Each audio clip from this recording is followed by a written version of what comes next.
How's it going? A lot of people ask us how we do our California mix.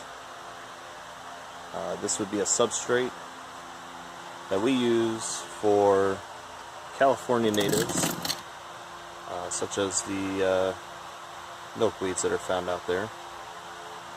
Some very simple ingredients. We've changed this several times, and we'll go over the components real quick. We're going to go ahead and take Asclepias californica. We're going to take all three of these seedlings.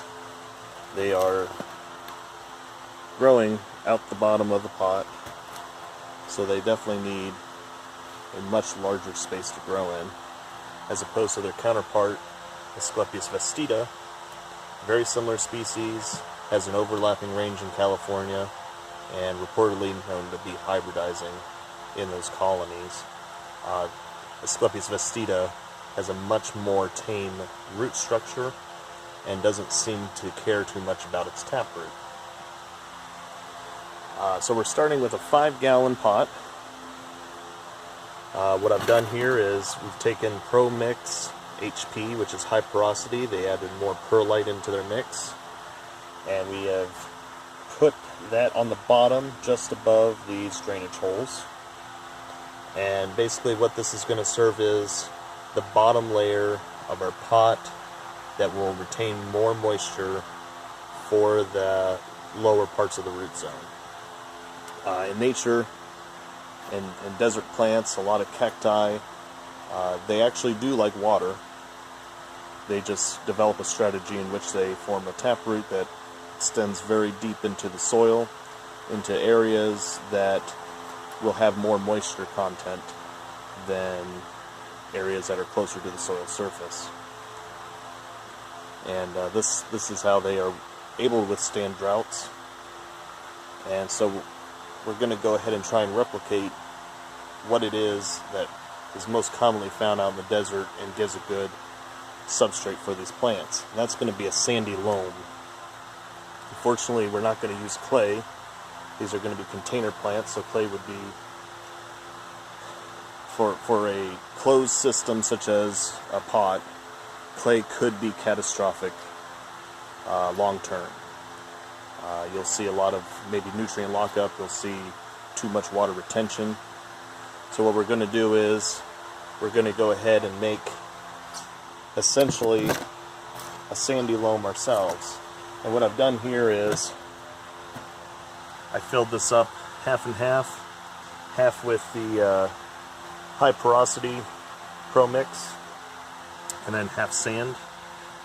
And I made sure that the water was at the same level as our organic matter. And then I mixed the sand in. It could be mixed a lot better, but this is just for demonstration. To replicate the sandy loam, which is, sandy loam's a pretty decent composition of all three of the soil profiles, clay, silt, and sand. But we can see that we can go ahead and form a little squeezing. That's pretty decent. It has very good moisture content.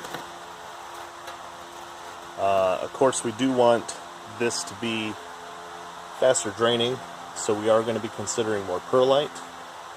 Here's a one of our natives mix. It has just a little bit of the slow release, but it is mostly bark, and there's also rice hulls. There's some bits of clay in there, not a whole lot, but this is also going to have some silt in it.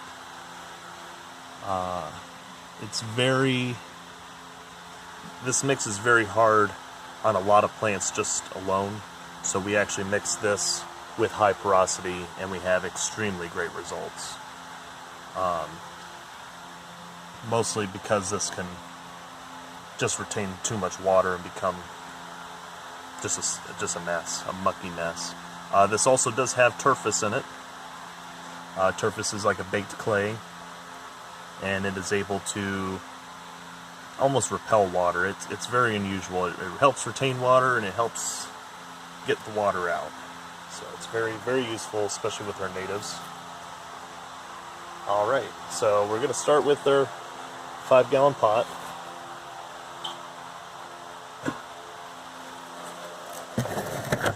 And we're going to mix sand into it first.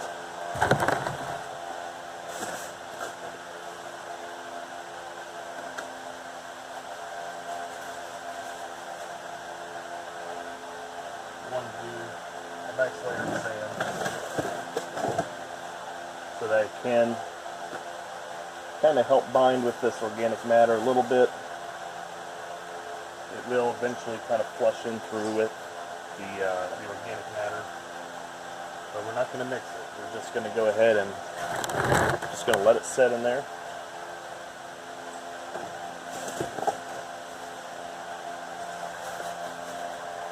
Alright, next we want to go ahead and add some of the perlite.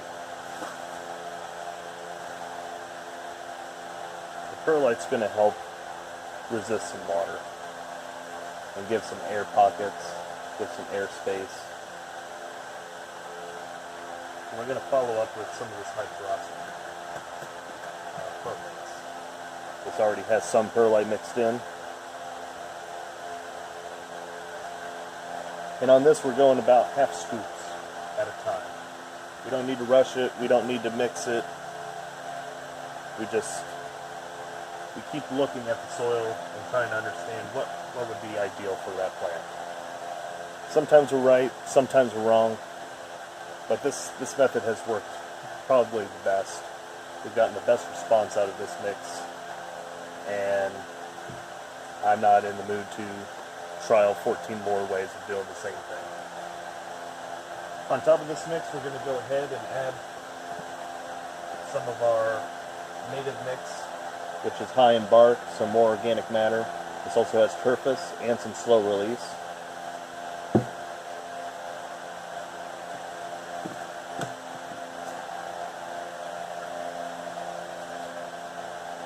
And we're going to follow up once more with some perlite.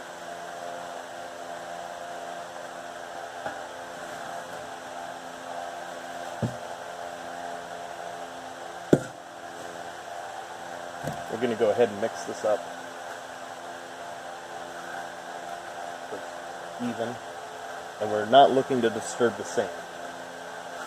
So we're not going very deep, and if we get deep we'll pull up the sand, and we don't want to really see the sand just yet. We want to mix this first so we can understand where the sand layer is. Leave it alone. It's going to help with retaining sand. It's going to help with creating a nice loam pocket in the lower layers so that the taproot can decide whether or not it wants to abort its root. As you can see, the taproot, it's not afraid to abort the root, and it's not going to be, it doesn't seem to really impact the growth rate. It just wants to send out that taproot, and it'll probably do another side taproot. So this is all mixed. As we can see, there's no there's no sand that came through. This is all pretty much organic matter and perlite.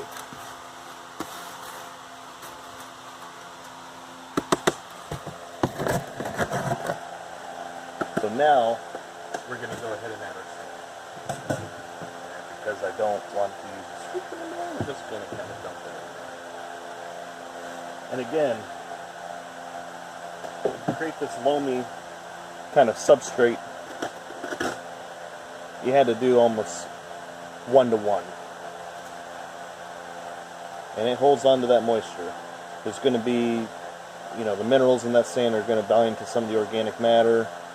It's going to close in those gaps in between. And so now that we have this in here, we're going to go ahead and mix. Keeping in mind we're not disturbing the bottom part where the sand is. We're just going to mix in this sand.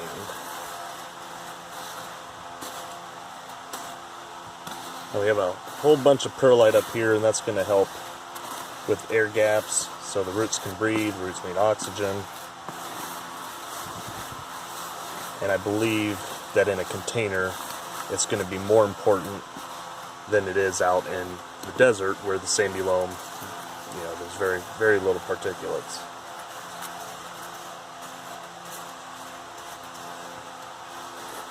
I'm going to dig a little bit more, and I'm actually going to put in some rocks. One of the things I've been doing is putting rocks in. And those seem silly. I just dump them all in. But it seems like the rocks provide some benefit with the roots. We see it in orchids. Lithophytic orchids do a lot better if you try and grow them in a more rockier substrate rather than trying to put them in some sort of epiphytic mix or other soilless media. So they'll respond better in something like hydroton or just rocks. So we know that there's rocks out in the desert. They grow amongst cliffs, rocks, outcroppings of rocks. So we're going to kind of dig them in a little deeper. That's a little too much on the surface. And we just hit a pocket of organic matter that didn't mix well with the sand, so that's good.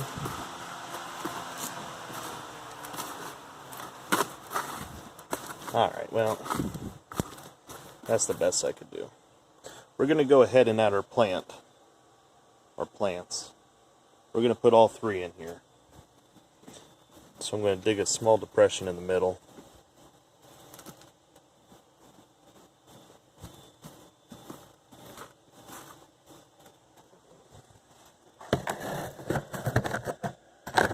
This is going to be kind of simple.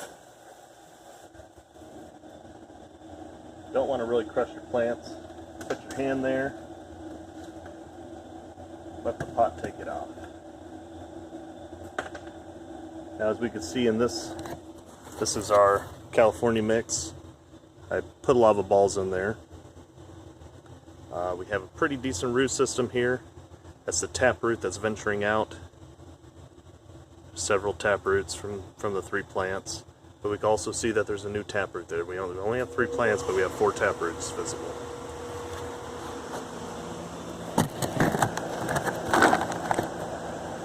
We're going to go ahead and gently place it in here. Best that we could.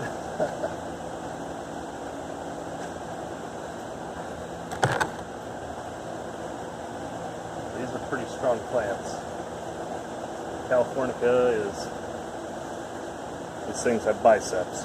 They were pushing themselves out of their original substrate, and I went ahead and had to put little dibble the little hole in and get their taproot going again.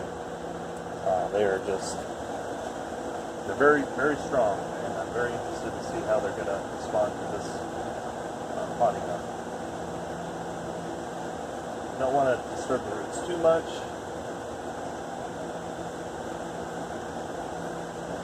And for those who think that was too drastic of a move and touching too much roots and disturbing it, maybe. But from my experience, as long as you aren't breaking those tap roots, you're not going to be doing any damage. The Fastidas have done fine. Humistrata, Asclepias humistrata has done great. All these other Asclepias subulata with roots about 10 inches in length all did great. Alright, so we're approaching the top layer, and we want that top layer to kind of dry out a little more. So I'm going to begin adding more perlite.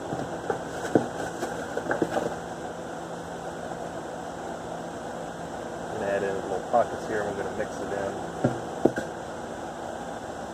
Just in this kind of top area.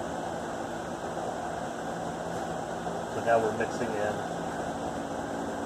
our rock and our native mix, our high porosity pro mix, and sand with the perlite on this top layer. As we can see, that's the exposed root zone here. We're going to go ahead and we're going to approach our soil level to here. So we're just going to work that up slowly. We're going to be mindful of, we want this to dry out. So one of the techniques I've been using has been incorporating a lot more sand into the mix. Even though the sand does help retain some moisture, it also kind of wicks moisture up and away, so it evaporates. So we are going to go ahead and add some sand.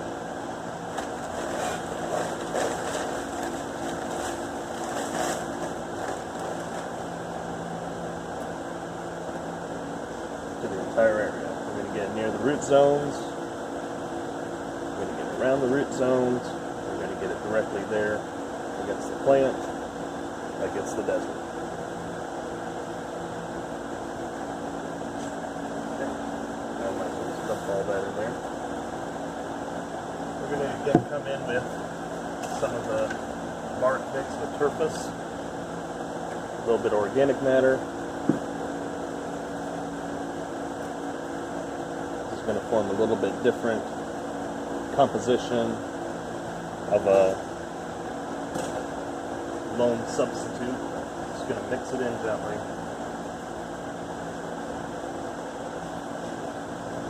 We're going to get this soily look that you would see kind of desert forest. You'd see this kind of composition in Florida.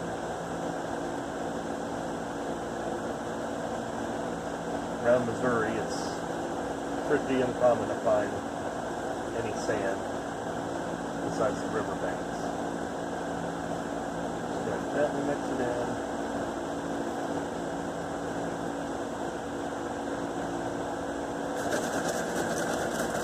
We're going to shake it and let it settle, see what comes up. Mix it in.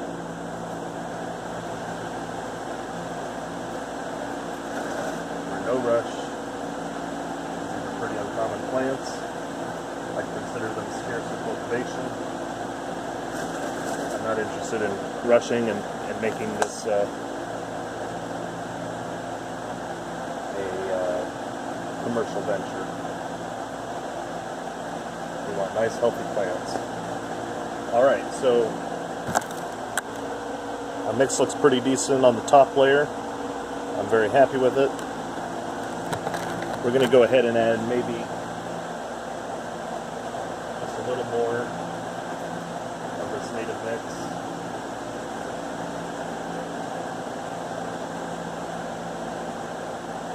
Kind of layer it in. This will be layer right below the soil surface. This is going to help with some moisture retention. This is a pot.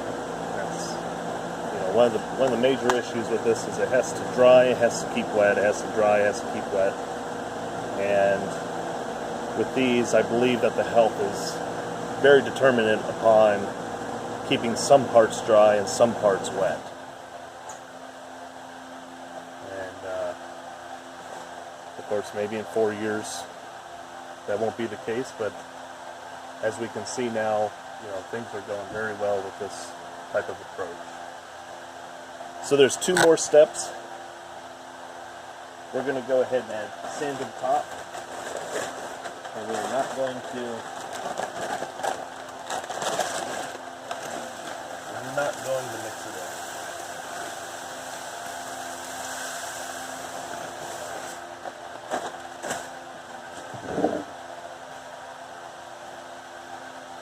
Add it to the top, and then we're going to water it in.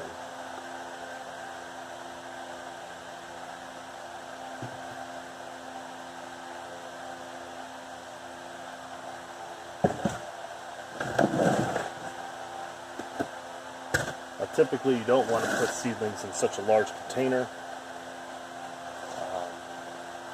You usually want to go ahead and grow into the sizes of the plant.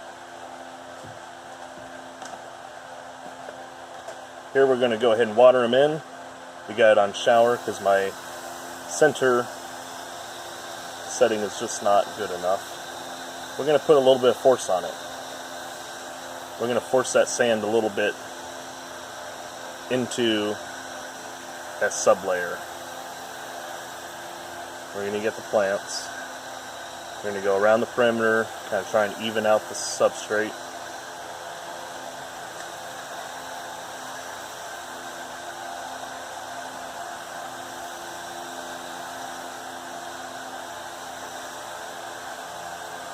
Again, these are tough plants. Don't be, if you ever come across Asclepias californica, don't be afraid of them.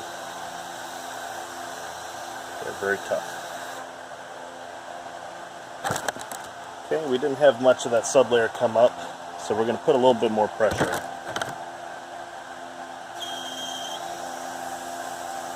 And we're not going to put the pressure on the actual plants. We're going to go around them. We want to make sure that the root zone is good. So now that we have done that, let me turn this around so that it becomes a little more even. That sublayer has come up, and we start to see the water coming out of the drainage.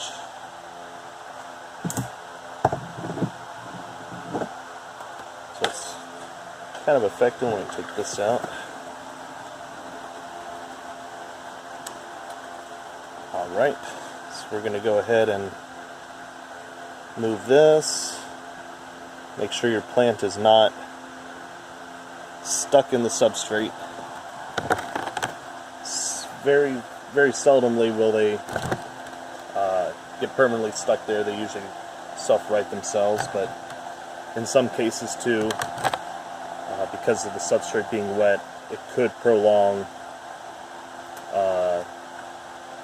contact with that soil and induce maybe a fungal infection or something stupid. Fungus gnat getting on it. Who knows?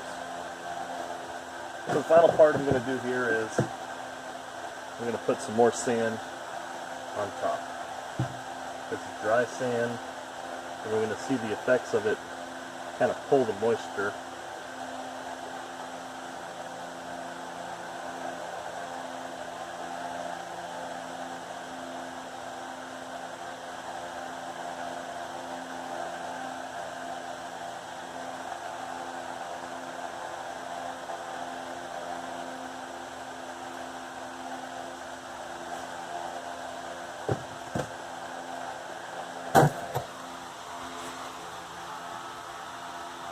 So you see a little bit of moisture being pulled.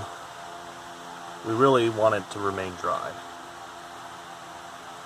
So ideally we're going to go ahead and bottom water this as opposed to top water it. We'll bottom water these, and as the time comes we'll go ahead and flush the top to free any salts or any nutrient lockout if we see anything. Just have to watch it. So unfortunately this process, not the very fastest, but from the results that we've grown some of our plants, of course this one has a little vermiculite layer on top, you know, the results have been very good.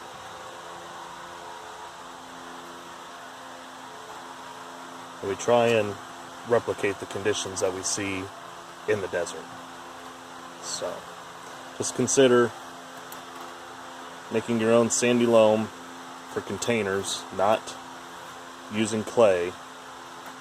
Make sure it could be squeezed, and it's usually a 1-to-1 ratio. And that's all we need. We can go ahead and get the sand off. Whoop.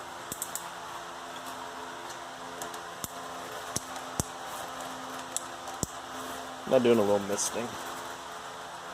It's hard to do this one-handed. That'll help with photosynthesis, but it should go ahead and like dry off a little bit later and just kind of fall off. That's it. That's the secret. Alright.